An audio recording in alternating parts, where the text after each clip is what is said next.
Terima kasih klik video ini dan jangan lupa subscribe. Kawasan yang dinamakan Kimanis merupakan sebuah pekan yang ditadbir oleh pejabat daerah Papar dan terletak kira-kira 50 km ke selatan Kota Kinabalu, Sabah. Pekan ini terdiri daripada satu blok kedai papan yang berusia lebih daripada 50 tahun, balai polis dan sekolah. Kemudahan Kimanis berbanding daerah kecil lain di sekitarnya seringkali dikaitkan dengan sumpah 7 keturunan oleh seorang ulama berketurunan Arab yang dikenali sebagai Imam Syed Ahmad Sharif atau Tuanku Sharif Ahmad atau Sharif Muhammad. Beliau berkahwin dengan wanita tempatan dan menetap di Kimanis untuk mengajar dan menyebarkan ajaran Islam kepada masyarakat sekitar. Imam Syed Ahmad Sharif juga telah mengasaskan penubuhan masjid pertama di Kimanis. Pada masa yang sama, beliau juga merupakan Imam Kimanis yang tegas dalam menegakkan ajaran Islam di Kimanis. Namun, sifat tegasnya tidak disenangi dan menimbulkan salah faham atau perasaan marah dalam kalangan masyarakat Islam Kimanis. Inilah yang membawa kepada tragedi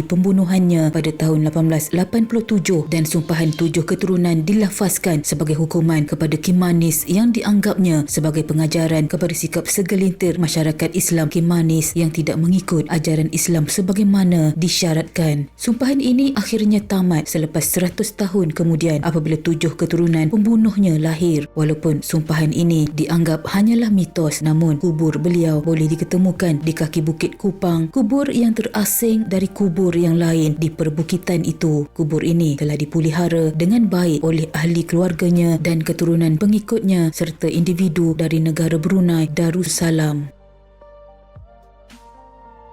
Tragedi ini berpunca dari dendam sebuah keluarga kerana tindakan Imam Syed Ahmad Sharif menembak mati seorang kerani yang bernama Jalil dalam satu perselisihan faham. Dikatakan Jalil telah ditegur oleh beliau agar tidak datang bersembahyang di masjid dalam keadaan mabuk arak. Akibat teguran beliau, Jalil tersinggung dengan rasa marah dan malu lalu cuba menembak beliau. Namun dikatakan Imam Syed Ahmad Sharif mempunyai ilmu kebatinan yang tinggi dan kebal dari tembakan senjata api. Imam Syed Ahmad Sharif dalam usaha mempertahankan diri terpaksa membalas tembakan itu dan tembakan beliau mengenai Jalil. Jalil sempat berlari ke balai polis dan melaporkan kejadian tersebut. Namun Jalil menemui ajal kemudiannya. Kematian Jalil menyebabkan keluarganya menaruh dendam dengan Imam Syed Ahmad Sharif. Dikatakan sebelum Jalil menjadi kerani, dia bukanlah seorang pemabuk. Kehidupan cara barat telah mengubah sedikit sebanyak perilaku Jalil. Oleh kerana Jalil menjaga keluar masuk barangan di pelabuhan Kimanis, dia terdedah dengan pengaruh arak yang dibawa masuk untuk Kimanis Rubber Estate. Disebabkan Jalil seorang kerani British North Borneo Chartered Company BNBCC yang terkenal di Kimanis, maka kesalahan tertumpu kepada Imam Syed Ahmad Sharif. Bagi BNBCC, Imam Syed Ahmad Sharif telah melakukan jenayah bunuh, namun usaha menangkap beliau bukan mudah, apalagi membunuhnya. Bagi mengelakkan perpecahan berterusan antara sesama orang Islam di Kimanis kerana terpecah dua menyebelahi beliau dan sekumpulan lain menyebelahi keluarga Jalil, maka Imam Syed Ahmad Sharif mengambil keputusan mengorbankan dirinya dengan membuang semua ilmu kebatinan yang dimilikinya ke dalam sungai Kimanis di atas batu berkajang.